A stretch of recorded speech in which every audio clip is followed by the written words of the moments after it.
This is the Meaning Business Podcast, your go-to source for business tips, advice, growth, and exit strategies, hosted by Bruce Kudry and Peter Spinder. Each episode, we bring you real stories, expert insights, and practical advice to help you succeed in today's market. Let's dive in. Welcome to Meaning Business with Peter Spinder, and today we've got a special guest, Trevor Monaghan from Newcastle. Trevor? Valuation Ultimate. That's one of my businesses. Yeah, thanks for having me. Welcome, thank you. Thanks for taking the time today, Trevor. Yeah. I heard Trevor talk recently at a conference in Hobart. You spoke for nearly a whole day, didn't you? Pretty much. A whole day. Did you take a break? You think you're all break? We had breaks for coffee, food here and there. But and But he was talking all through I was the break. talking through the breaks, and I was talking after it to people, and the next day, and still emailing people. Yeah, and here we are today as a result. It's an obsession. That's a good obsession. Yeah, but when someone knows what they're talking about and they're passionate about what they talk about, I hate the word passion, but that's probably what it is, and they like what they're talking about, it really comes through. And so that day that I spent with you, I honestly went in there expecting to figure out how I was going to stay awake for the time. But it was fantastic. It was stimulating. It was really, really interesting. And so that's why we wanted to see if we could drag you to come and join us today. So we're really honoured to have you here today. Very, very appreciate you asking me. I was going to be at Brisbane anyway. As I said, we could have done it via Zoom. We're doing it here face to face. I thought, great, let's go and have a chat. I've listened to a couple of your episodes. I love it. I like what you're doing for small business owners. I like the angle of just we don't know it all. Yeah. None of us here know it all. No. Business owners definitely know it all, and sometimes maybe they do know it all or most of it, but they just don't know that other perspective. Yeah. And even that accountability, like I'm big on accountability and calling people out. Yeah. And you might think, well, that's a value. Would you have a role for that? Absolutely. Because I'm working for all different kinds of people in different situations, whether they're buying and selling, going through a divorce, shareholder agreements, equity for employees, that kind of thing. And everyone's got a story. Everyone's got a situation. Yeah. And I think us as professionals, our job is not to just apply the cookie cutter sausage machine kind of to the what we think the problem is. I think whether you're a broker, a coach, an accountant, when you start out, it's about learning the spreadsheets and learning the legislation and learning this and that. Then as you get older and a bit wiser, you go, that stuff matters and you have to know, but it's actually more about just listening. It is, isn't it? And Yeah. just trying to use your Jedi skills. And a lot of my work is working with lawyers, and what I've learned, and barristers, is it's trying to get them to understand something, and you've got to make it their idea. I know we all say that, we can laugh about it. But you really do. You really have to get them to walk out of the meeting or the conversation thinking, you know what, I've got a great idea out of this. And you've got to sow that seed for them. But just on that, I've done that sort of stuff too, and I found that the best barristers are the ones that really want to know how it works, and they can't get enough information, and they're just hungry to figure out how it's working. And they understand their weaknesses. Yeah. Because I haven't yet met, in all my work as a court expert, we talk about how I got to where I am with that kind of stuff, but I've never met a lawyer, barrister, judge that is natural with the numbers. Like we are as business advisors and accountants and bookkeepers, is that we forget, and I had a post on LinkedIn a few weeks ago now, and I worked out, if you're doing a full-time role, it's 1,600 hours a year when you take out your leave and time off and that kind of stuff. If you're just staring at numbers for 1,600 hours a year, Yeah, good at it. and you're doing it at least, say, 10 years, Yeah. right? And then you work out how many minutes there are in that many hours, and you expect this poor lawyer to come along and have a quick glance at the financial statements and have a conversation about it. Yeah. And that's where you've got to catch yourself. So that's my role is, so they'll throw me the financial statements and I'll have a quick look and go, okay, right, obviously here's the issues. They're like, what do you mean obviously? What are you telling me? And I'll say, well, this is about the profit. The same you do in business, sort of a broker or advisor situation, you can see the trends. Yeah. You can see it's going up or it's going down. They don't even see that bit. Yeah. We can even see it's going up and down. Well, sometimes we can even work out why it's going to go down already. And they're still one step behind. It's going up. What's going up? Exactly. What page are we on? What you've just done, though, is you've just highlighted the absolute value of getting these sort of professional advisors on board and getting the professional advice. Because, like you said, I mean, so many times we've walked into a client's premise, and I know myself, within an hour or two, you're like, okay, well, I've just structured the entire company. I know what we need to do. And the client's still just trying to understand the first 5 minutes of the conversation, let alone 2 hours. And what we were preparing for this, you talked about getting all your clients to go through a diagnostic piece and getting all the information from them. We do the exact same thing because we need to understand everything, all the nuances, all the information first. I refuse to give anyone any advice until I've truly understood the business as a whole, because you might come to me and say, what we typically say, Bruce, is I've got a marketing problem. 90% of the time, you don't have a marketing problem. You just say that because that's what you understand. The other 90% of the time, you go, there's other intricate other areas that are more important than the marketing problem, but you're not aware of it or you don't understand it because you don't have that experience. But that's actually, Trevor, I never thought about it that way. It's for them, it's like me looking at an X-ray with a doctor. Yes. The doctor goes, obviously it's a broke here, and I'm just looking at blotches. Even when they show you, you're still like, you sure? That looks like that bit over there. Is that broken too? No, it's broken. Well, okay. That's right. That's the liver there. Really? How do you know? And I think as I've got older, I've just had to catch myself and say, because when you're younger, you're trying to prove yourself. Yeah. And your career goes through this thing where if you've gone to university or TAFE or whatever, and you've learnt some skills, and you start going, oh, look at me, because I know more than my brother or sister or my parents, and you go through that, you've all the tech, you got the unconscious incompetence, and you go through. Yes, that's right. I won't bore everyone with that Consciously stuff. yeah. But you get to that point where you go, I was a terribly difficult junior trainee accountant because I knew it all. Because I'd been to university, or I was still at university at the time, and I'd tell my boss, and I'd coach my boss, and my boss is going, but that's not how we're going to do it for these other reasons that you're not aware of yet because you don't know the You client. haven't got the experience, yeah. And it wasn't about, I might be thinking, well, it's The all technical side. I'm trained through university. They train you as black and white. Yeah. And so I do a tax course at university. It's black, it's white. There's one answer. That's the rules. You get to the real world and you start looking at, well, actually, it's a spectrum of answers. Many shades of grey. And there's very, very little in tax law that's black and white, like very little. And when your accountant says it depends, they really mean it. And a lot of it is actually about juggling the costs and benefits of taking an aggressive versus a sort of more passive, safer approach. And not that you would necessarily win either approach in court, because the judge is often going to flip a coin. So, but when you're younger, you think that this is easy. What are you all doing? You're all idiots. I remember feeling that way. Yeah. And your boss is like, no, settle down, kid. And then I remember they even... That's so frustrating. Oh, it was very technically good. They extended my that period that you get at the 3-month period where they can sack you with no probation period. That's it. I've blanked it out of my mind, even though It's a bad they word. extended that for me. And I thought, what? I know my stuff. This know-it-all kid. They would ask me to go do a thing, I'd write them an essay on it. And obviously, we're charging by the time, and I'm thinking you're getting more bills, sis, but the client doesn't need that.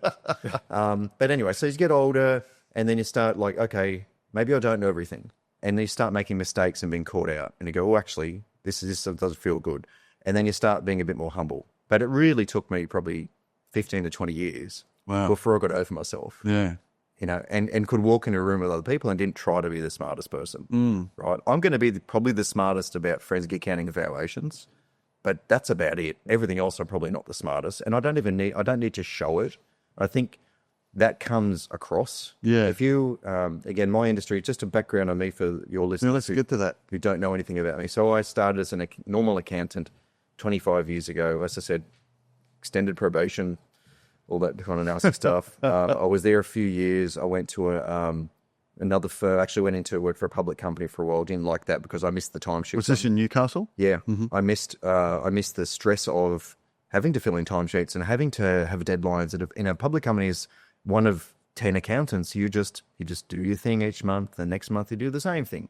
And if you finish early, you just wait for next month and play solitaire. Like literally, that's what I was told to do. And I'm like, I'm not learning. Paid for them. And like some people are like, oh, what a dream job. Sounds great. But I didn't. I always see myself as like I'd always been good at school, been good at sport. I get bored if I'm just not learning something. Yeah. And that's reading That's books. not and stimulating. stuff. It just wasn't. So I went, I've learned everything I think I'm going to learn. I'll go back to the nasty public accounting. We have to do timesheets, and I've got another job there, another job after that. These are sort of 3-year stints, and then I started my own practice about 2010. How old were you then? 30. Okay. And so it would be effectively a very senior manager in the other practice, bringing the clients in, doing all the strategic advice. I was always, and all throughout that period, I was always, because valuations, we want to talk about valuations. Valuations are always this hard thing. And so if you go to a typical accounting firm with, say, 20 staff, there'll always be sort of one partner that will begrudgingly be the valuation partner, and he'll always get this sort of one junior person who's going to work with him on those valuations. And no one will put their hand up for this stuff. It sounds great, but then you still look at, and the thing that accountants don't like about valuations is the uncertainty. We like to go on, journals, the debits have to equal the credits. The profit and loss statement has to roll forward into the balance sheets, retain profits, or it doesn't work. Like, we understand that. We're very good at that. Some of us even are very good at business advice once we're around businesses and understand the ups and downs and all that kind of stuff. But valuations are this beast where I can pull out a spreadsheet and I can do a calculation that I know I can't prove is right. And sometimes I can't even defend. And I was always that person. And again, I started off going, oh, this is easy. They sent me to a course, $500 half-a-day course. You walk away with a spreadsheet and a Word doc, you're now oriented to valuer. And so you fill the spreadsheet in. I remember asking questions during that course, like, and they'll say, oh, you add back, sometimes you add back lease expenses. Sometimes you do this. So I'll put my hand up and go, when do you do it? And they'll just go, you'll know when. I'm like, well, I don't know when. And I understand now, and I know the guy that runs these courses, and he didn't know. That's why I was doing. Wow. He still doesn't know. Yeah. And this is sort of 20 years on. Yeah. And I liked that uncertainty because it was not that I'm necessarily a creative person, but I thought, okay, so there's work to be done here. I've got to roll my sleeves up and do something here to come up with something that makes sense. But I would say, my first probably 50 reports were complete rubbish. I was going to ask you. Absolutely. If you look back on those old jobs now. I was doing things, and your audience probably not very technical, but if you know anything about valuations, I'm going profit times multiple equals the value of shares, which is literally the way I was shown at this seminar. And so I remember looking back now at some of the firms I worked for, we valued things where they had $2 million cash at bank. We didn't even, looking back, even think about that. It wasn't average profit times multiple. So if I basically buy this company, I get free $2 million worth of cash. This is fantastic. How great is this? Don't value my business. But I buy from you. Yeah. But so that's what they did at the training. Maybe I misunderstood the training. Well, they're bad trainers. Okay. Boss didn't pick it up when he signed off the actual report, the Word document. And we just go along doing these things. But valuation, not only for you, but as an art or a process, it's still evolving, right? It's never going to be a solved problem. Yeah. Because if you look at the stock market and you go, well, I can look at I hate what we call the technical analysts, which aren't technical at all. Candlesticks. There's a chart. They're charts. Yeah. But they call them, I turn on the US shows, and I like watching them with that. We bring on this technical analyst. I'm like, call them a chartist. Yes. Because what they're doing, we've got the heads and the shoulders and all this. I'm going, but Trump's about to do a tweet tomorrow that we don't know that's going to wipe 20% off the value of that company. And then Musk tweets, and then the price of what Shiba goes up. And so that is the stuff. It's like, a good analogy is the weather. We've got so many weather prediction models. And you know what the news does? They take the average of the models. Yeah. And it's great. And that's why it's wrong, because none of the models were right anyway, and they take the average of the wrong number. Yeah. And so they get this thing, it turned out it did rain when it wasn't supposed to. And I think valuations like that, there's so many moving parts. The weather people, they've got subatomical particles to worry about, which they can't measure. That's their problem. We've got value today depends on what happens in the future. Yes. And as that future becomes more known, because it happens, the perception of the value from there into that future changes. Yes. We're never going to be in a position, because our business might rely on the weather. We can't predict the weather. So if I'm running like a markets business that relies on having so many non-rainy days to make correct, how can I possibly value that with any precision when my main input is the weather? Yeah. No one can can't figure it out. Can value the weather. And so you've got to take that. So some people go, well, let's just call it an art. And I hate that. I hate it when people call valuations art. Let's just call it an art and throw our hands in the air. And I did a post on LinkedIn which got a bit of traction. I said, well, if valuations are art, why aren't we using Canva? Why are we using Excel and this valuation software? And why are we just using Canva? It's an art. Let's just draw the thing. And it's not an art. It's a science. And like every good science, it's a science with lots of decision points. Yeah, right. The decision points should be probabilistic. Okay, so if my... Can I pull you up on that, though? You've got to hold that point there, Trevor. Would you agree that a valuation that you've done is like a sculpture or a painting where if you go back to it, you can just keep working on it more and more and more, and you've got to draw a line and go, I've got to stop here? Yeah, it's definitely iterative. Yeah. That's the word I would use, because I'll go and sleep on a report, come back, and I'll have sometimes little tweaks. Maybe I haven't really put enough emphasis on this contract that they've got. I need to find out about how long this contract. They were a bit vague about that. I need to find out more details about the contract. Yeah. Going back, like always think about, if I was buying the business, what would I worry about? What would I care about? So to go back to my career, so I did about 50 to 100 reports, sort of working for other people, and I started my own practice, and I thought, I just don't want to do the normal tax, and I know a bit about this valuation stuff. I'm going to go and pick up some textbooks. Was Pratt the one? Pratt was the first textbook. And anyone that wants to sort of get into the technical stuff, Pratt is the first I'd read. Again, it's the 1,000-page, thick, lumpy textbook. You slam it down the desk. Yep. A lot of people got it's the perennial paperweight. It's the perennial paperweight that everyone's got. You're expected to have read it. And it's got some okay stuff in it. A little bit of American-ish stuff. It is, but they are honestly 10, 15 years ahead in valuations. Easy. Any other textbooks like Wayne Lonergan? Do you? I've read Wayne's. That's okay. But have you been up against Wayne? No. Okay. No. Mercer. So Mercer is a bit of a contrarian, a lot of people say, but he's more of a technical. Pratt says things, and I'll then prove it in maths. And that's what maths is good at. And a lot of the time proving what Pratt was saying was right, but sometimes saying, no, actually no. There's nuances here that Pratt didn't get. By the way, people pick up what Pratt and Mercer you are can like. Google it. Yeah. But it's Shannon Pratt and Chris Mercer. Shannon Pratt's actually died. He's still releasing textbooks with his name on it. Posthumously. So very efficient guy. He's an AI bot now. Oh, probably. He had some co-authors. I hope they're going to be most of the role. Yeah. But they're still putting his name on it to sell the book, because that was still the Pratt book. Anyway. Yeah. And so I read the book and I went, oh my God, this is different. This is different to how I was shown. Mm-hmm. There's so much nuance here. And all the way through the book, it's about judgment. It's about researching, like half the valuation is researching and understanding the business. And to a lesser extent, well, let's do some calculations. Yeah. Rather than as an accountant, particularly coming in and thinking this is a spreadsheet. All right. And so I'm famous for saying, well, in my circle, not famous celebrity, for saying valuations are a simulation, not a calculation. Yeah. I say it all the time. I say it at the start of my webinars. I say it, everyone will listen to me. That's what I talk about, because you can have a calculation and your spreadsheet works, whatever that means. That doesn't mean that value is right. Because what's the point of a value? If we go back to the market value definition of hypothetical seller, hypothetical buyer, you're trying to simulate what these people would come together at in a transaction. That's that arm's length willing parties. Yeah. So there's other ways we can value things, strategic value and synergistic. But we're just talking about market value. We're trying to say, who might this buyer be? And in terms of a seller, it's not even actually this seller. And that's what throws people. You might be working with a vendor to sell their business or to grow their business to sell. When we do a market valuation, it's not actually that seller.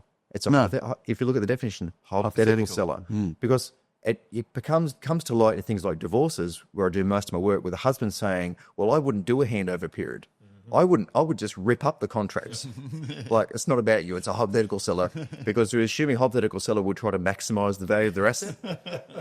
And so it comes, obviously, it's obviously in that situation, but even in a situation where you're working with a vendor, it's about market value, is about, well, what would someone in that position be doing? Would they offer a handover period? Yeah. Would they this and that? Would they put contracts in place before the buyer comes sniffing around? And even if your client's refusing to. And your issue is that, well, you're not selling hypothetical business. You're selling a real ones in the real world. But they still have unforeseeable issues. Yeah. And that's why market value isn't always the value you need to use or care about in the situation. That's right. And everyone gets, well, what's the value? Well, hang on. Well, there's like 5 different main ways to define value. Let's talk about which one you're talking about, rather than saying my spreadsheet's different to yours, therefore I'm wrong. Maybe we're talking about different things. So just for our listeners, can we talk about family law scenario for a second? So family law, it's now one expert usually. It used to be two in the old. The default is they're all about saving time and money. Yep. And that includes on experts. Yep. And so the preference is one, they call it a single expert. Yep. So a better word is probably a joint expert. Yep. Both parties choose who to use. Yep. Which practically is normally one party gets 3 quotes off 3 valuers. The other party chooses from the 3, makes sure they're not known to the other side or anything like that, no shenanigans. And then that's now jointly appointed, and that expert is working for both sides. And so in that scenario, if that's you, you get all the information and you to prepare a report on what you believe the market value of that business is. Yep. As of that date. As of a date. A date. And it becomes difficult because we can never value today because we don't get the financials till today. Yeah. And so family law is a weird one because if I value it today, and so someone will come to me and say, Trevor, can you quote to value the business? Fine, I'll quote it, whatever. And we do the valuation. And it's close to today. Let's assume it was last month or last quarter. I could have done that. If this doesn't go well for them, they will go to court and they'll have a hearing eventually, at a contested hearing where they'll argue, probably costing them and me, and the judge will decide the value of the business. Debate. The value of the assets, including the business, only matter the day they are actually split. Not the people split, the day the assets are split. So I've done this variation now that might be 18 months in the past, even though it was current at the time I did it. They're now going through a trial. And so we need to decide, well, the lawyers need to decide, not my problem. They need to decide, do we need to get this thing revalued? Do we need to sort of bridge that value by at least factoring in the current cash at bank and loan accounts and new assets they've bought? But because the lawyers aren't sort of finance first, they don't really understand this. So I think part of the reason I get a lot of referrals from lawyers because I go and so I look at it, it's the empathy thing. I look at it from their point of view and go, how hard would it be to deal with me if I was them? Like this is, and that's trying to bring the jargon out of it, but also going, well, explaining to them up front, like you are going to get this report that you cannot use yet because if maybe you can settle now and split the assets, okay, that's fine. But if this goes to hearing, you're going to need a new report. So what I'll often do is I'll offer a cheaper kind of report now, knowing that, because they might want a court report, but I'll say, no, you don't, even if I gave you a court report, you wouldn't be using it in court because court's 18 months at least. And so how about we start with something that is good enough for mediation to get you through where you're at now, cross fingers, maybe that's the end of it. If not, you've paid me a little bit of money, you pay me a bit more later, closer we get, we'll upgrade it. Or you might think I'm completely hopeless to use a different value and you haven't wasted a valuation fee on me. But that's actually quite an efficient way and economic. And to be fair, you're doing an altruistic thing because you could easily exploit that for your financial benefit, right?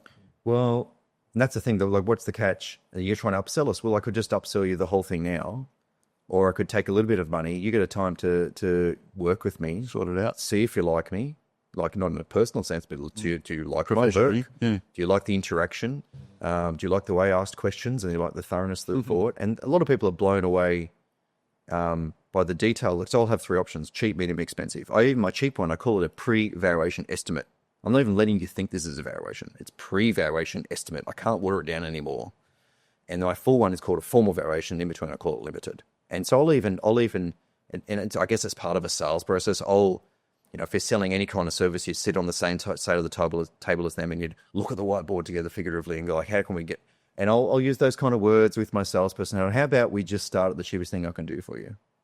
Why would you get me to do any more than you need me to do right now? Because you can always just top up by paying the difference and go to the next level as and when. And invariably, they're just saying, you'll do that for us? Like I do that for everybody. It's in literally in every quote. And am I being altruistic or am I being a salesperson? Probably both. But it gets the job done. And they get a chance, but then it's on me to do a good job. And so I'll always do more than I'm paid for. But you've got to do that regardless of the fee.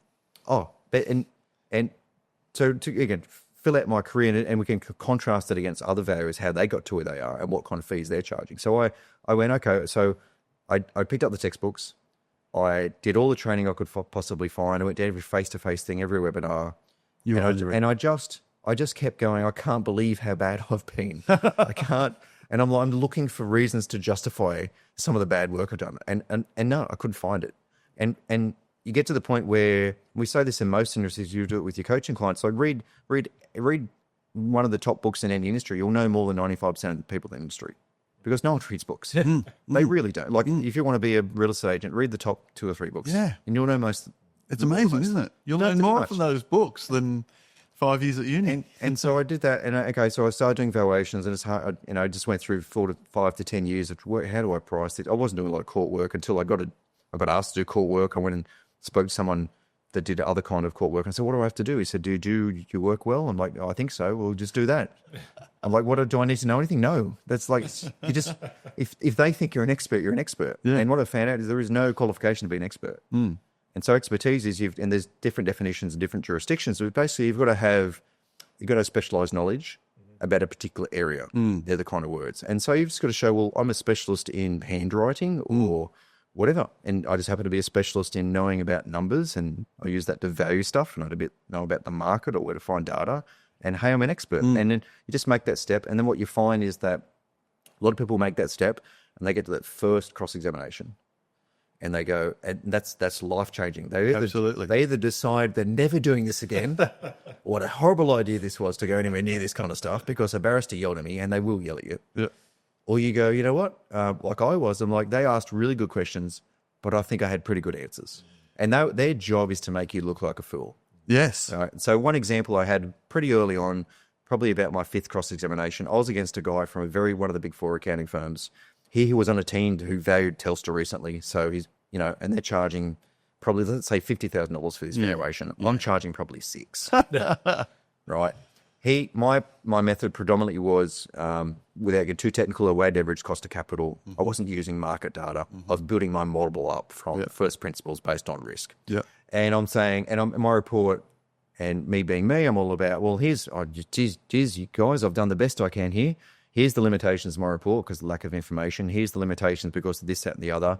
Here's the key assumptions I've made that if they were made differently would change everything. But that's my best guess back to that sciencey, arty probability. Well, there's 4 ways I could look at this, and I think this is the most likely way, Your Honour. And so I always sort of pick, what are the alternatives? I'll pick the most likely, the most probable, and I'll hang my hat on that without pretending I know the answer. And I do that at all these micro decision points. And there might be in a valuation, there might be literally 100 little micro decisions. And you go, oh, should I add that back or not? Oh, how much of the... She's saying all the vehicles are private. He's saying 10%. Should I take a halfway? Should I do? And so all these little micro decisions that all add up, and they're all calculations, but you're still trying to step back and simulate and go, what would a buyer look at? Yeah. A buyer believe that all the motor vehicle expenses are personal. Because the vendors also that they both give you a sheet. Well, here's your extract of the P&L. Yeah, they're all gonna. I'm not gonna. You don't need the real P&L. It's just the extract of the P&L. Like where's the vehicles? Where's the rent? Where's the wages? Oh, you don't do that stuff. Just look at the top line, buddy. Top line's what you're getting here. This is a revenue-heavy business. Just value it. Yeah, just value the thing. Like, don't ask for financials or tax returns, for God's sake. Hey, can I, by the way, jump in? Yeah. I have been an expert witness. I used to own service stations, and so in the 90s, they built the M1 between Brisbane and the Gold Coast, and they resumed a lot of service stations. So somehow or other, I got involved in court as an expert witness on service stations and acquisition and stuff, and it was great. My first day, John Gallagher was the barrister for Main Roads, and he was a great barrister. And, my heart was jumping out of my... I don't know if the first time you've been caught. Yeah. And the way that the barristers cross-examine is incredible. I mean, those guys, to my opinion, they earn their money. They do, because the guy was going to do a great job. Is a silk. Is one of the top barristers in Melbourne. And he was great. And he thought he was on a winner having the KPMG value, when he side paying the amount they've paid their value compared to me, and I'm sitting there in the witness box going, yep, I've done my best I could with that. Yep, I didn't have access to that. You're right, and I mentioned that in the executive summary. It's such a big issue. I agree, and he ran out of puff on all his questions because he's waiting for me to defend a position, and you wouldn't do it. And I'm going, well, yeah, but at the end of the day, he's literally prancing, like he's bouncing up on his feet, and they're like rubbing his hands together. It's like no more questions, and then his expert got up. And I had spent the night before a few hours giving questions to our barrister to ask that expert. I end up getting 104 sequential questions. I said, you're gonna ask these questions in this order if there's time. Yes. Because that question here is going to admit he's made up his market data. Because he didn't. And so what happened, he'd done this, he got 4 transactions and he'd taken the median of the transactions, which really suited his client's position, right? No reference to where the data was from. This is a $50,000 report. I said, you're gonna get in to hang yourself here. You're gonna go down the path of you're KPMG or you're a team of Telstra values. And he's like bouncing around, and this is all great. And then where'd those models come from? They come from market data. Show us. That's not enough of an answer. What website? Do you have the URL? No, I don't have the URL. We knew he would have an answer. Yeah. And it got to the point where he admitted that it was a website with about 150 multiples on the thing. And why those 4? They were the 4 that suited what he thought. He basically admitted he picked 4 out of 150 multiples that suited the outcome that he already pre-thought. And we went down the path of, well, if you're doing a market method and your only substantiation is the market data, and you've just admitted the market data was wrong or dubious or used it wrongly, then you don't have a report. No. Yeah. And that was basically the end of cross-examination. I got pulled into our little conference room just with our side's lawyers, and they said, "Look, you got smashed, Trevor." I said, "I did, but I didn't actually like. I think my value still stands for what it's worth. I think it's they smashed me the things I already pre-smashed myself on. I was always humble. This is not exact science. I've done the best I could. Their value didn't have any better information than I did, the other guy, and they said, should we go and make an offer halfway?" I said, "Well, maybe just wait and see." I got pulled out of the room. The other side came in, and apparently they just agreed to use mine to the cent because they were that worried about what happened to them. And that was multiple. And again, I'm trying not to be cocky about it, but I'm going, okay, so it's not about being in the big firm, having the flashy whatever. It's about being humble.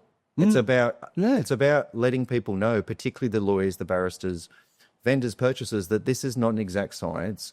I can pretend it is. And if you go out there, 99% of people out there doing it pretend it is. And I talk about like, so the Emperor's New Clothes, like we're not calling each other out, because you remember the story of the Emperor's New Clothes. He got this tailor who said, making this silk stuff, it's see-through, only smart, intelligent people can see it. If you think he's nude, you're dumb. It's everyone pretending, oh, great outfit, Your Highness. And even the poor people, so they don't get murdered and hung, they're, oh, great. And they're all running around saying, that's a great multiple, Bruce. I love how you did that.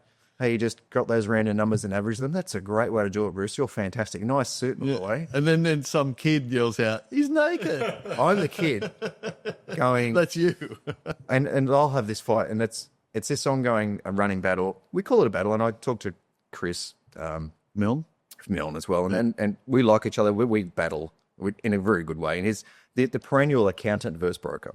So and accountants get the spreadsheet, like I said, and they try to make the spreadsheet work. Valuation done, spreadsheet works. What else do you want from me? Oh, you want a Word document? I'll fill in the blanks in the Word template. There you go. Now I've got a report. Put some words around it. That sounds like advisory in the accounting world as well. Yeah. And so we've got that over there, and the broker goes, you don't need any of that stuff. We know the market. I've got market data over here, and I've got 10 transactions from the AOBB database or whatever database, deal stats or Motor sales, whatever. And that's fine. And so my method's better than your method because my method understands the market.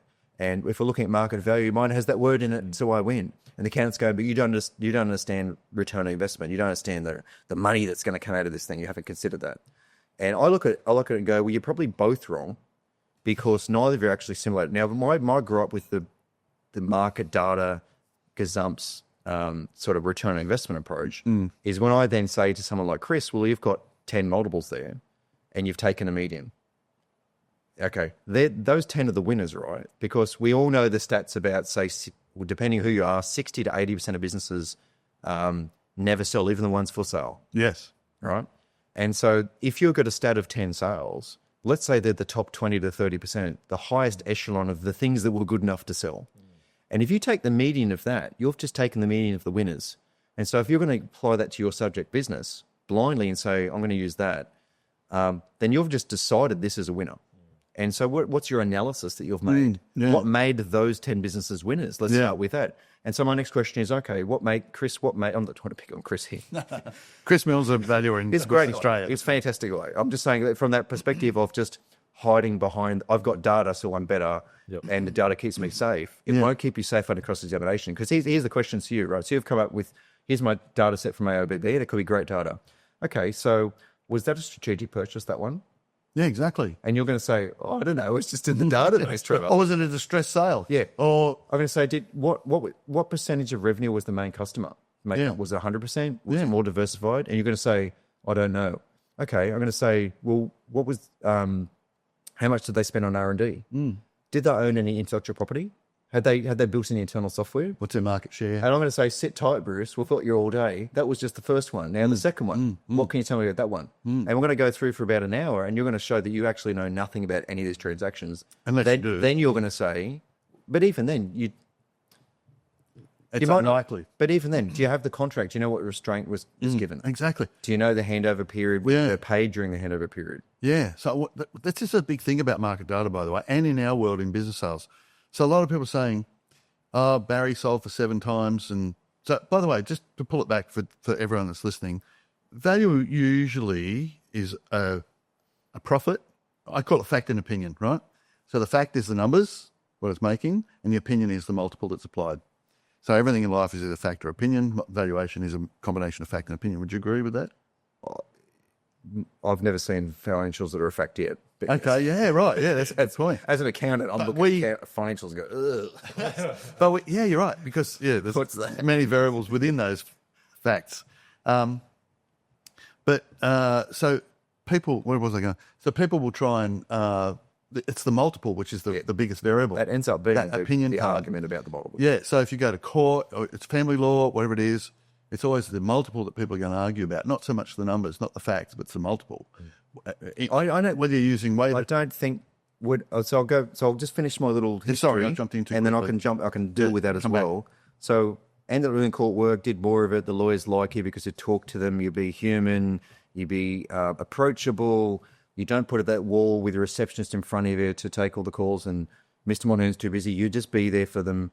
You be there at 11 o'clock at night if that's your thing, because they got a thing in the next day. You be there. Oh, they'd love that. Not every night. Oh, they'd love you. You don't want to be their bitch. You don't want to like be their servant, but you want to. You still have Everything great. boundaries. But you've got to say, well, this is important to you. It's tomorrow morning. Okay, righto. You've given me the information now. I'll do what I've got to do. I've done all nighters. Yeah.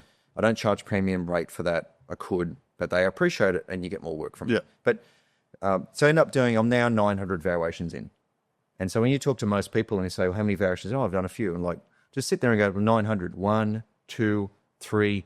You end up getting that repetition, just like a chess person who they don't even think about it anymore. They just see the patterns. Yeah. When I look at a business, but having said that, I still can't look at a set of financial statements and value quickly.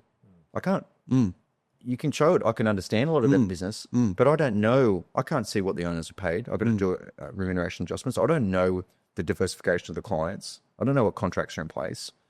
Again, one of those things, as you get older, you realize by saying anything about the value of the business before you really understand it yourself, you're just lying. You're making stuff up, and you're probably going to be wrong. And now when you find out, then you've got to work out a way to be consistent with the lie I said earlier, just to sound smart. No way. Or am I going to be honest and say, I didn't? I'll just say now, look, I'm not trying to like get money out of you and trying to defer this until I'm paid. I literally don't know. There's so many things. I've got a questionnaire that currently has got 90 questions in it.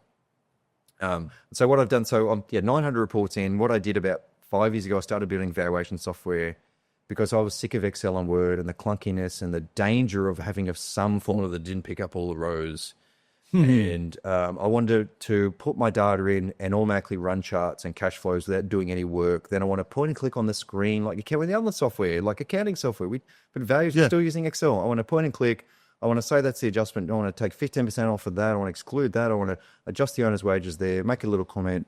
And I want to be building the report for me. I don't have to go back and dust off the Word document when I've finished Excel and go and transpose numbers into that. I just want to build as I go, make my little comments, my little paragraphs, and I want it to be structured so that if I've got staff, they're doing it the same way. Yeah. And Consistency. When I built that, then I built a portal because I wanted emails terrible back, confidentiality and just trying to work out where you're up to. You end up with, in these family law cases, you end up with, if you do an email back and forward, you'll have a chain of at least 50 emails. Yeah. And you'll end up with a big PDF. Then someone, what email, what page are we talking about? Page of an email now because there's like so many. Yes, and they will get to that. Using the portal, it's chronologic because you can say who did what and when. It's all timestamped. So I sort of built that with family law in mind.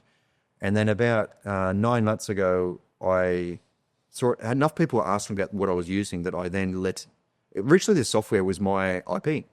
It was my comparative advantage. It was like, I've got this software you don't. And I'd invested a lot. I'm a developer as well. So I've developed this as I've gone for me. Yeah, to make your world easier. So I have some jobs, I've got 10 entities with really complex equity structures, and I need to value all that together, have the values flow through down to John and Sally Smith's equity and debt positions. I do that in Excel. The software does all that. Yeah. So you value both the business value and the equity. I don't. Always. I never not value the equity. Yeah, which I think is really cool. Why not? Yeah. You've got a balance sheet. You're there. Yeah. And if you're not going to even balance sheet, I'm not going to value it at all. Yeah. I need to see that because I don't know if the P&L's right till I see the balance sheet. I know that as an accountant. I don't trust a P&L. So to look at another way, you might take the balance sheet and you're just adjusting the goodwill. Effectively. But when I get to that point of the software or any valuation, I've worked out, I don't get too technical, but you go, depending on what kind of method you're doing. Now, let's say I've got a method and I get to goodwill directly. Okay, goodwill plus net assets. Yeah. Right? But it's not just the net assets per the balance sheet. I'm looking at every line granularly. So when I do a valuation, it's granular. So I've got motor vehicles, the cost, depreciation. I've got plant equipment. I've got debtors, creditors, WIP, stock, inventory. Superannuation. Everything is on there. I have to make a decision as a valuer. Let's say I've got to goodwill one way or another.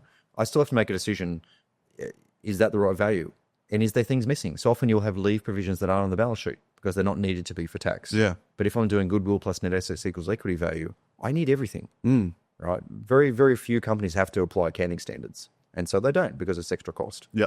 And so so I do that every job anyway, because why not? And if you're going to refuse to give me a balance sheet, I'm going to refuse to value business. So just on that, I say in our world, every balance sheet is wrong. The stock is not right. It's usually an estimate. The entitlements for employees is usually not right. The debtors and creditors are usually not right. How do you treat that sort of thing? If debtors are wrong, and I know this back in the bad old days of MYB as an accountant, so what would happen? The client would raise an invoice. And so if you think about debits and credits, you go debit receivables, credit sales. Yep. And so a P&L at the point looks like I've got sales, nothing else, and my balance sheet says I've got receivables. Then the money comes in the bank, and they apply that to the bank account. So it's debit bank and credit sales. And so what ended up happening, you've now doubled the sale, and you've got money in the bank and a receivable. It should have been debit bank credit receivables. Yeah. You only know this by looking at debtors and going, that's getting bigger and bigger. What's going on there? You look at the aging and go, why is everything 180 days plus? Yeah. And so you see that enough. It's like you have these, you do something long enough, you get these battle scars. Yeah, and they just become these things that are part of your foundation. So for me, that closing stock is one. Like a lot of accountants will artificially inflate or reduce the closing stock. Right. So when we're going through accounting degrees, we learn that the balance sheet is the main statement. Yeah. And so if I've got a balance sheet at one date and a balance sheet at another date, this is handy for just a business Very listeners. Yeah. Look at your balance sheet first. Yeah. Because if it's wrong, your profit and loss is wrong. Yeah. And all the profit and loss was ever designed to do, was to say, at this point in time, I've got a balance sheet with my assets and liabilities. At this other time in the future, or now, not in the past anymore, I've got now a different set of assets and liabilities with another net position. All the profit and loss statement was ever supposed to do is explain why it's different. How you get from one to the other. How did I go from net assets of 100,000 to net assets of 150,000? I've got a surplus of 50. Where'd that come from? We go to the profit and loss and we explain the 50. But so many people just reconcile the P&L and then they're out. Yeah. And we pick up the books and go, well, your bank account isn't literally even reconciled. You've got this suspense. I'm varying stuff where the account's done financials and there's $120,000 in suspense. Yeah. I'm like, this is what's happening with Xero and all the people trying to race to the bottom on compliance accounting is you end up just outsourcing and all this stuff, and the people that reconcile the bank were done. I've had a situation as an accountant where a bookkeeper had done the books for a client. I was picking this new client up. Books are done. Can I give you, can I quote it to do the tax work? Okay, fine. Books look done. Logged into Xero. No transactions to reconcile. All looks great. Quote a certain price. Got into the job. So there's a few weird things. Worked out that there's 3 months of bank account transactions completely just missing. But because in Xero, people go, well, there's nothing. If there's nothing left to allocate, I'm reconciled. No. Yeah. Your bank has to reconcile to a statement regularly. Yeah. And no one knew. No one realised. No, There was exactly. 3 months of transactions just missing because there was no blue button saying there's this many transactions to click on. Oh, just because Xero says the stock's 250,000 doesn't mean there's 250,000. Bring it back to valuations. And so now I've got a lot of other valuers, and what I've done, it just turns out because promoting the valuation software, I'm promoting valuations. And so what I've found is that most of my work as selling valuation software is actually valuation training. And so I'm onboarding people and they don't know how to value businesses. And these are people that have done it for 20 years. And they're saying, oh, your software doesn't work because X, Y, Z. I'm like, what are you trying to do there? It's not that the software doesn't work. It's that, and we'll have these deep conversations. So I end up doing, what I've been doing is these 3-hour free webinars about once a month and I've been getting anywhere from 5 to 50 people on each time. Just valuation training. Nothing to do with the software. Free. Yeah, just free. The stuff that I know, is it altruistic? Is it salesperson or a bit of both? But it's me going, it's like that bugger who gave me that training 20 plus years ago. Yeah. You should have given me this training. Yes, yeah. And I wouldn't have done the 100 so badly to start with. And so I'm sort of I want to be that guy that goes, actually, this is not what you, and part of the, to do the training to the experienced valuers, people at my level who are doing the core work, you've got to get to the point where they truly understand they're doing it wrong. I'm not saying everyone's doing it wrong all the time, but a good example. So hopefully he's not listening, but I ended up being a peer reviewer. And so a paid peer reviewer, separate to the valuation software, separate to everything. People come to me and say, Trevor, here's a report I'm about to give the lawyers. Can I give you some money and you review it? Yeah. And so I do a bit of that now. I'm doing more now because people are just more out there on social media with the valuation software and they go, Trevor, can you review this? Yeah. And so there's a report, say $50,000. And most complicated spreadsheet you've ever seen in your life, 40 tabs, some of them 1,000 rows. God. Eventually going to transpose into this 200-page Word document. That's why it's 50,000. There's so many moving parts. And what I always do when I'm reviewing, I put it through my software because my software structure has got validation things and I can run some reports. And I just try to get the same numbers. And so I follow. I don't critique the methods at that point. I'm just trying to do exactly what they did. I don't look at the multiple. I'm not worried about what is added back. I just added back the same things the same way to get the same numbers. And I'm out by a lot. I'm out by about $1 million. What's wrong with the software? I can talk to the software team here. What have we done? Wrong. Found a bug finally. Yeah. Never found a calculation bug yet. Touch wood. It's coming, I'm sure, but so far. And I'm like, something wrong. And I kept looking at his spreadsheet and it took me hours. And one of his ultimate numbers, he had an EBITDA calculation. He had two little subdivisions, adding the divisions together. This division's EBITDA. Gotcha. Plus that division's EBITDA for each of the years. Yep. It's a pretty simple calculation. Very, very good, high-priced forensic accountant. Very nice guy. Knows his stuff. He'd missed one cell to the right. Okay. So he'd gone this cell over here, top right, this over here, top left, but it was one to the right of that on a blank cell. Yeah. Hadn't noticed. No reason that he could have noticed because he's got no validation to go back and check. His EBITDA for that year was missing $250K. He had a 4 times multiple, so effectively made $1 million value difference. Yeah. And he'd spent a month of time, 50 grand's worth of time doing this thing, but this one little cell mattered. Yeah. And if he got caught on that, that's coming into negligence. Because if I'm there, we're in court together and we're bashing heads about the multiple, we're completely like, there's no risk to us legally about that. There's just an opinion. Yeah. But if you've got a cell reference that missed and it made $1 million difference, and then people went on and made dispersed cash over that, and someone 2 years later found out, they're coming back for you. Yeah, that's a pretty Their funny share of that money. And so that's what I found with the software. It's really good at finding these things and allowing me to just replicate. So a lot of the time when I'm onboarding people for free, if they're like a genuine potential user of software, I'll say, give me one of your reports. I'll replicate it. Your question about the multiples, so arguing about the multiples. So I've probably reviewed about 10 reports in the last month. I haven't yet had to even argue about the multiple, the material mistakes before we even get there. I'm talking 90% of the time there's mathematical errors in people's reports. And as simple, I had one report, expert, you probably know, I'm obviously not going to name them. No. There's a joint expert, so he's not biased. He's probably paid about $25,000 for this very small business valuation, turned out about $1 million. It's not a huge thing. He had 8 different places in his report with his mathematical errors. Wow. And some of them were simple as the Excel thing, the sum was not the sum. And so he'd gone and created a new column. He'd put some rows in with some numbers. And at some point he must have added some rows. Yeah. Literally just missing numbers. Yeah. And there's a lot of moving parts. So I've seen people extrapolating forward. Sometimes you'll take 10 months in a year, divide by 10, multiply by 12, right? And they'll do the wrong calculation. Or divide by 8 and multiply by 14. Or one of the rows is a different ratio for some reason. Yeah. Like unexplained. Like it may be because what it is, and here's the reason. In this, what this guy had done, he'd done things and then gone back and tweaked it. He'd gone and had a sleep on it and said, "Oh, you know what? I need to add another row to that sheet." And he's done that, but not fixed the sum formula. Yeah. And he had another column, but not fixed something else. He had one number. He had an epiphany, which I actually agreed with. He was doing this complicated discounted cash flow, and he said, actually, this business is probably going to be at end of days at about 3 years. Which I thought, okay, well, he's got reasons for that. I don't mind that assumption, the way that he's built the story of what he's doing. Yep. And then he said, well, we're going to call in our debtors and call in our stock and basically liquidate our stock in that 3 year. I think that's a very reasonable assumption. Pat on the back to him. And I'm just trying to replicate it, but I can't get the same numbers. What's going wrong with the software again? And then it was because he'd added that column later, and he'd got, I think we had about $900,000 worth of cash flow there. It wasn't in the DCF calculation. It looked like it was. Right. And so when you went and looked at the recalculate, because in our software you can do the full DCF and everything, and I'm like, is my discount rate wrong? What's wrong? That's the same. Everything. It just literally was missing that column's cash flows in the present value because it's an afterthought.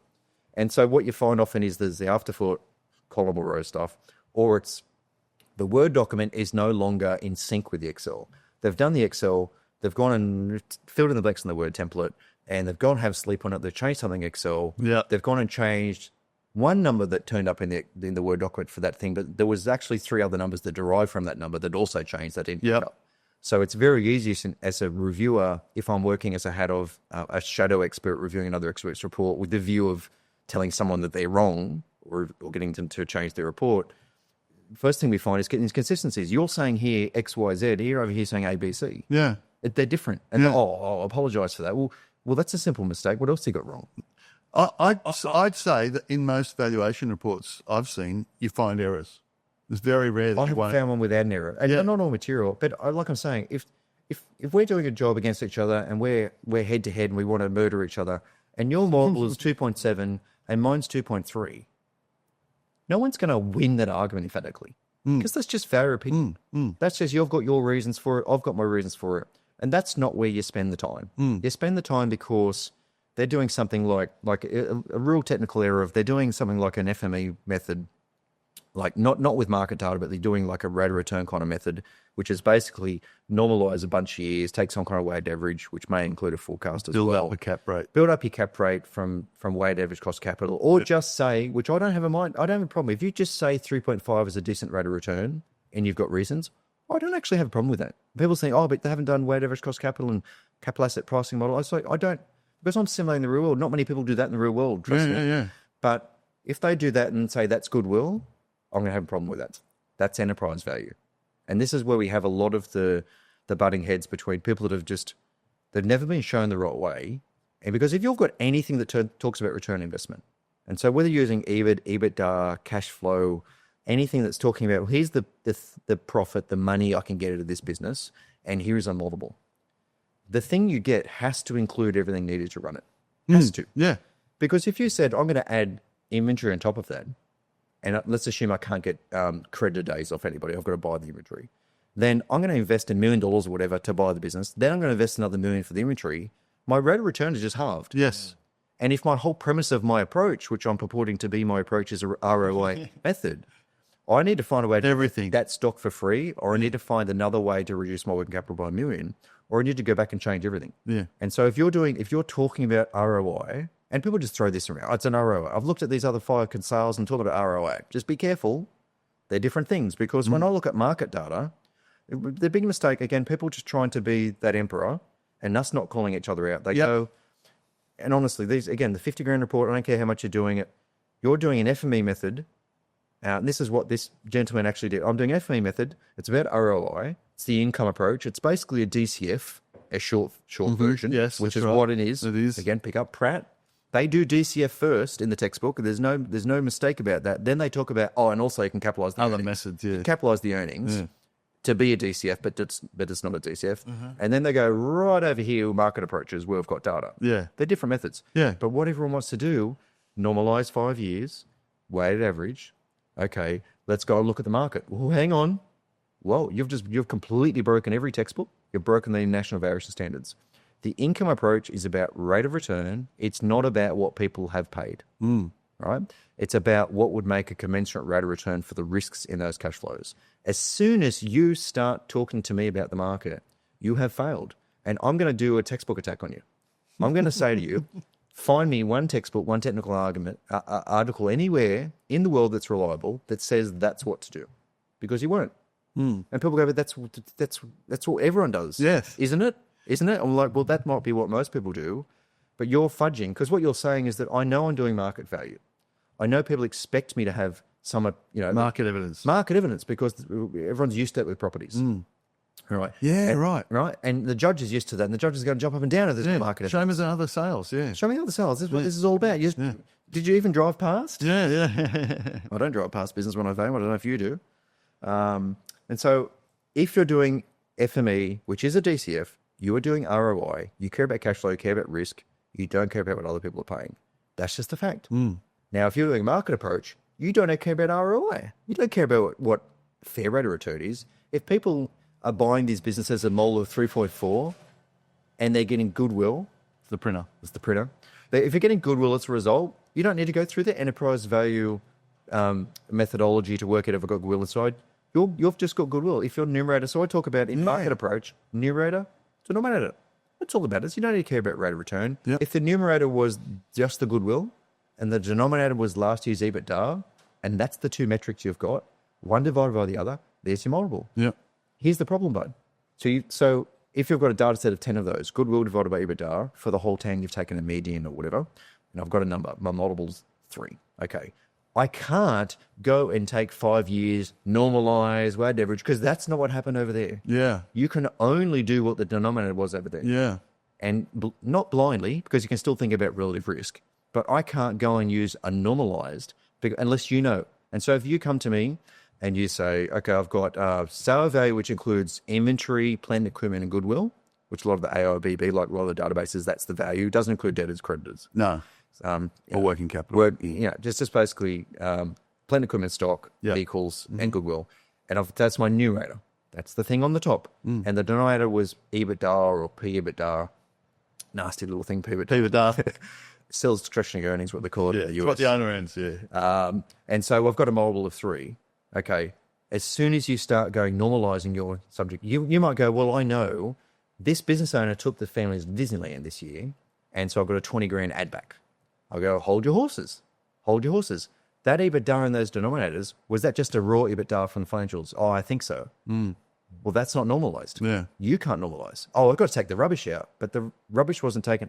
And then you'll start going, actually, I think before the broker uploaded, they would have taken that stuff out. Okay, sit tight. You're here all day. What do you know about the add backs on that one?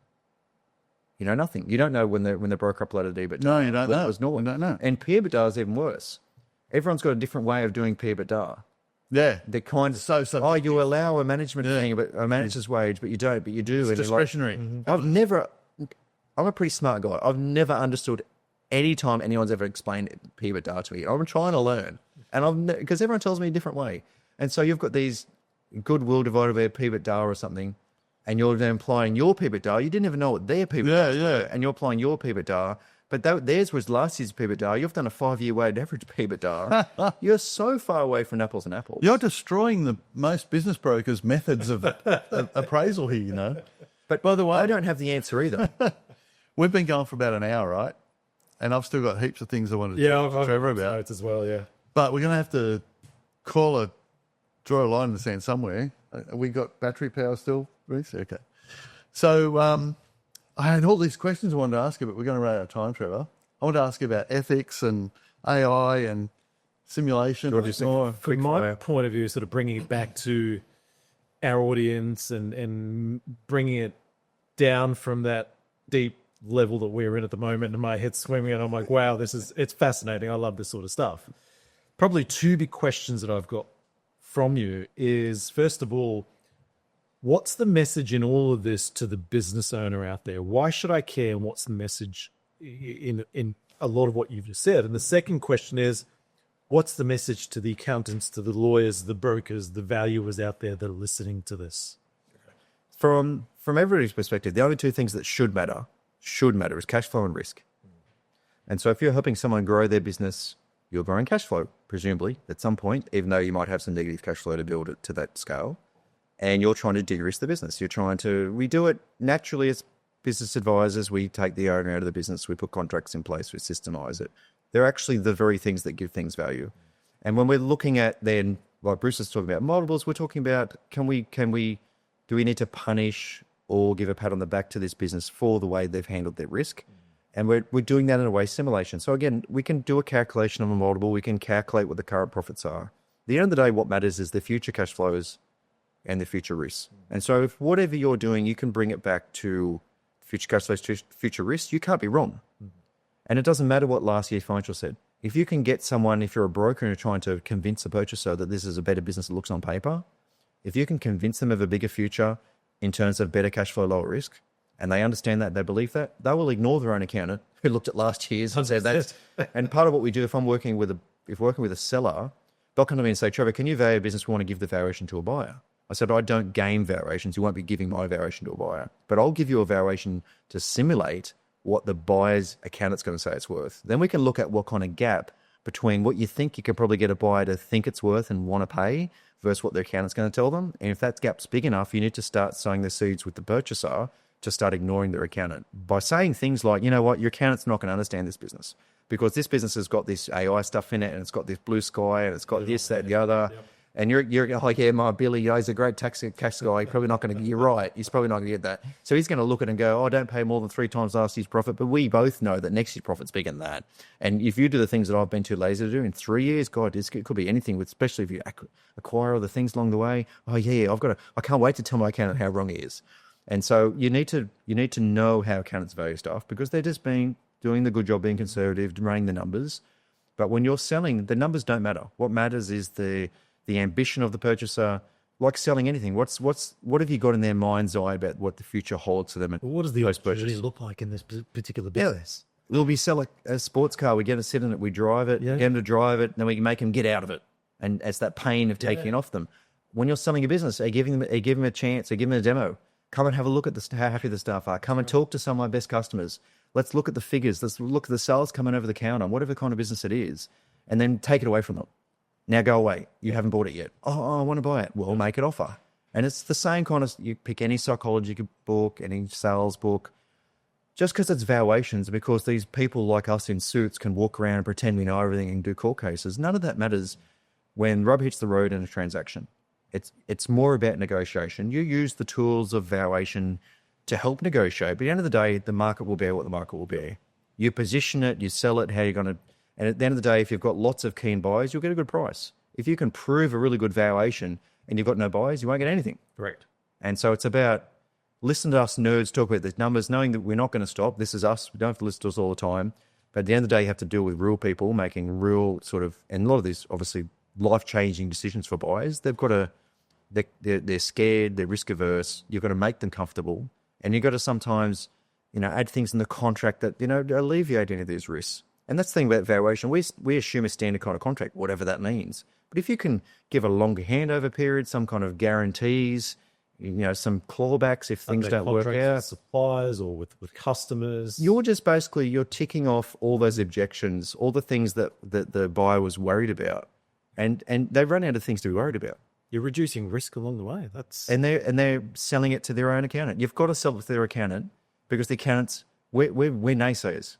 Every business lawyer, I wouldn't buy that. And you might talk me into it, but my initial thought is I'm not going to buy them because I'm risk averse. That's my job, is to be risk averse. Absolutely. And accountants, just get the spreadsheet, do your job, and then look at it and say, would you pay that? If you'll come up with a number that says future maintainable earnings, this is what I get with a lot of people. Get under oath, you're in the witness box and you've come up with a number that says future maintainable earnings in a spreadsheet. And I'll ask you, is that your best of the future earnings? Oh, no, that's just this is how the spreadsheet works out. You've called it future maintainable earnings, but that's not your advice. Oh, no, that's just how it works. Like, internalize it. Is that the future maintainable earnings? Maybe it's not. Maybe you've got to do a discounted cash flow. Maybe the future's different. No backward-looking method's going to work. And you can fudge the multiple to, I'm going to do a high multiple so it works, but why not just use some forecasts and use a normal multiple, right? But no one's going to, in a transaction, no one's going to pull you up and say the valuation doesn't work. People just want to do a deal at a value that makes sense in the end. Yeah. Ultimately, if there's someone that's wanting to buy a business and someone that's wanting to sell a business, what do they want to do? The seller wants to sell, the buyer wants to buy. Mm-hmm. So ultimately, we've got to look at how do we make the deal work for everybody. So don't get hung up on the numbers. Don't get hung up on the nerds like us. But just be aware there's nerds like us in people's ear. Yes. And so if you're selling and the nerds are going to say it's not worth much, but you and the buyer know that the future's bright, there's blue sky, you need to, like I said, coach that buyer to have that conversation with the accountant, not fall off their chair when the accountant says, don't pay any more than X. Let them sell it to their own accountant. I forever buy businesses for purchases and tell them not to buy it. They'll still buy it. Yeah. So, but you don't want the purchaser to be shocked when they talk to their accountant. You want to preempt that conversation. That's why we do a lot of valuations just to predict what the accountant's going to say it's worth, rather than just blowing smoke up the vendor and say, "Oh, this is what it's worth on paper." I'm just brutally honest. And so you're not going to show this to anybody, but this is what the buyer's accountant's probably going to say it's worth. So we need to work out how hard do you have to work to convince the buyer to ignore their own accountant. That's a really interesting point. Can we wrap up on this one though? So people just said something. So buyer wants to buy, seller wants to sell. They agree on a price, but quite often it's future earnings that the buyer's buying. And quite often the future's not certain. So the buyer might say to the seller, I'll pay you $5 million for your business, but I'll give you $3 million now, and the $2 million of that payment will be predicated on the future earnings being what we predict it's going to be. Yep. So how does that affect the way you do your job at all? Doesn't affect the valuation because we're assuming a normal kind of contract. We wouldn't assume an earn out or a clawback KPI driven clause. But that's why one of the things, like, I can't get the buyer to come to me on price, but if I can come to them on terms, you know, that's the lead and goals. Yeah. Is the terms. Yeah. And I'll say, well, you want more than that. Well, I had a client had one customer, 15 million turnover, couple of mil profit, one customer. I said, that's going to be a problem. Yeah. You're going to have to put things in the contract to give some assurances to the buyer, and you'll get plenty of buyers, but not without that insurance. Yeah, exactly. And so sometimes the valuation, again, it's eye of the beholder, but it's also about the transaction as it evolves, as the risks appear to both sides, as the lawyers get involved and add things. And who are we to sit here and go, this is what the business will sell for? That's nuts. No, exactly. But we all do it. We don't call each other out. No. We just need to get over it. But just on that, I think the future of brokerage and a good broker is not one who just finds a buyer and they pay the price and see you later, who's able to maximise value for everyone by putting together a deal where they get paid in script or earn out or retention, or, you know, the seller might retain some equity in the business over time. If you're interviewing brokers and you're talking to a few, ask them, what are your strategies that you use with contract terms or just selling strategies? What do you do to get better deals and more often and faster than the other brokers? And if they just say, oh, we've got a really good great graphic design team, we take good photos, and if that's their pitch, then maybe, because like we're saying here, is that you're going to then be fighting about multiples and fighting about last year's EBITDA.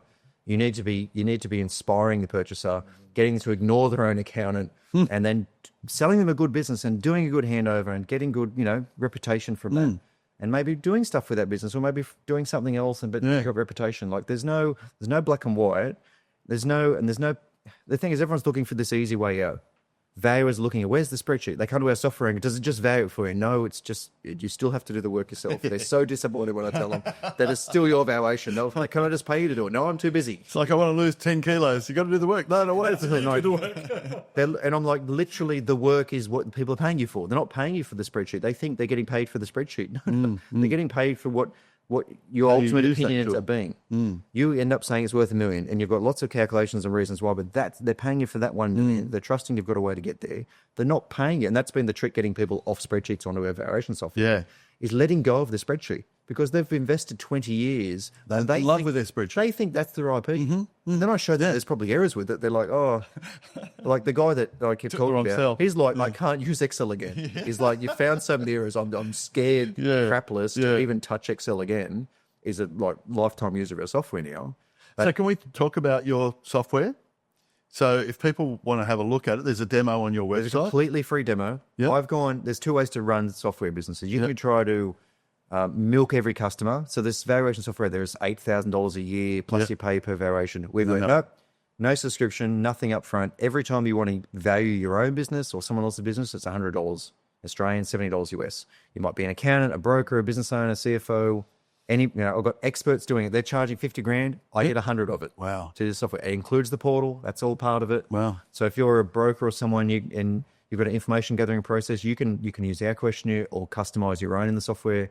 Invite people in. They two-factor securely log in.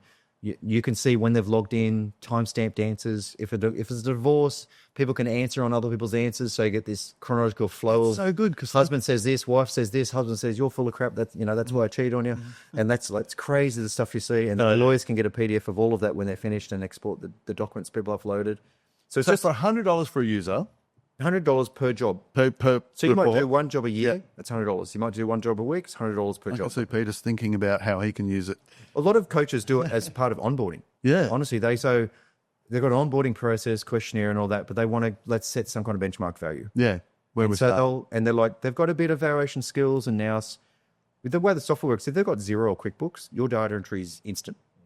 If they give you access, through our software, you go Xero, you look at your own Xero, you can see Xero if you've got access to the Xero already. Wow. It's all because I own a software platform as well. And we've got Xero and QuickBooks at the moment. You push the button, you say how many years you want to pull in, up to what date. Before you do anything, you've got 20 pages of P&Ls, ratios, cash flows, charts, before you even valued it. And so you could just give that as a handout to onboarding. Some people use the software even not varying, just for those things.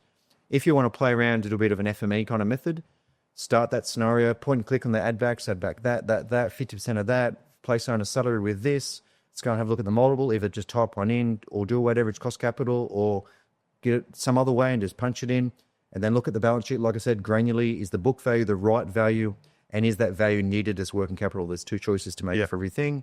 And then if you do nothing else, you'll have like a 60-page report. If you do nothing else, all you've then got to do is add some things to the executive summary and you're done. For my reports, I then spend a week typing up history of the business and the whole IBIS World Analytics. But That's that word. That's why, so I can get in and out very quickly. If they've filled the questionnaire in and it's, honest answers and detailed, I'll spend an hour or 2 looking at that, understanding it, hopefully know a bit about the industry already, pull their zero in or punch it in. If they don't have zero, you've got to punch it in our Excel import, take about an hour for about 5 entities, 5 periods, and you can have model entities. So sometimes, like I said, I've got 10 entities. Sometimes I'll consolidate. I've got a entity that runs a business, one that owns the assets and leases them. I can do valuation as is for one business. Yep.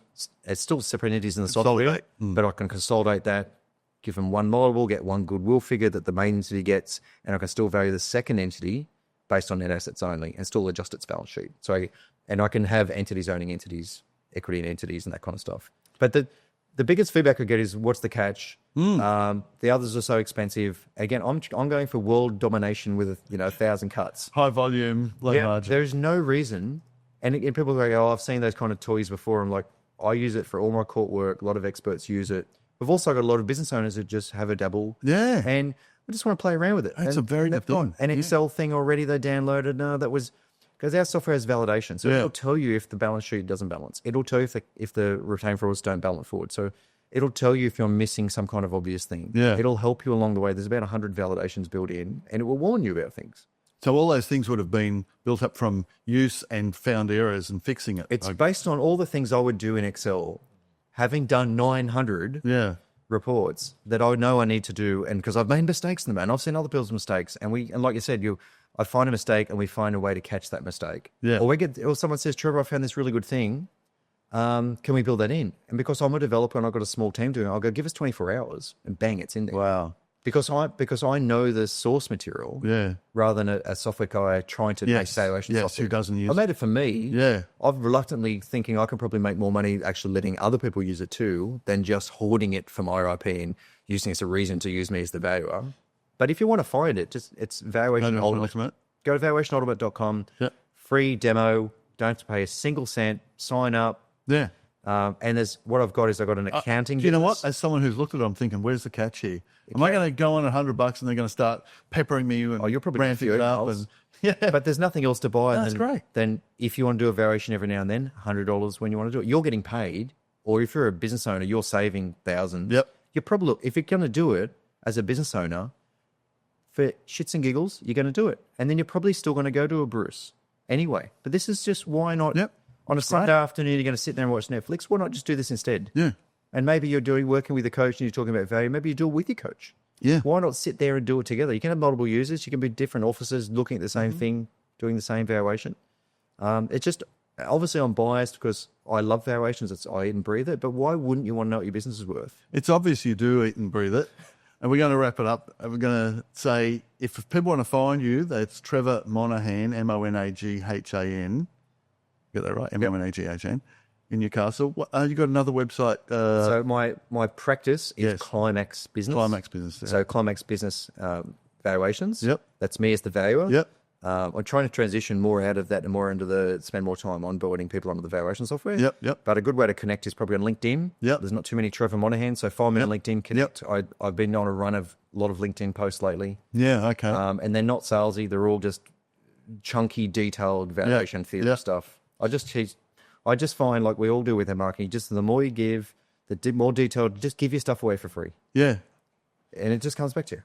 So there's about 70 registered business valuers in the Australian Institute of Business Brokers, and I think they're all talking about Trevor and his product at the moment and the message he gave at the recent conference. And it's been great to have you on board today, Trevor. I know we could talk about a lot more. My head's You have to tackle me to this mic face.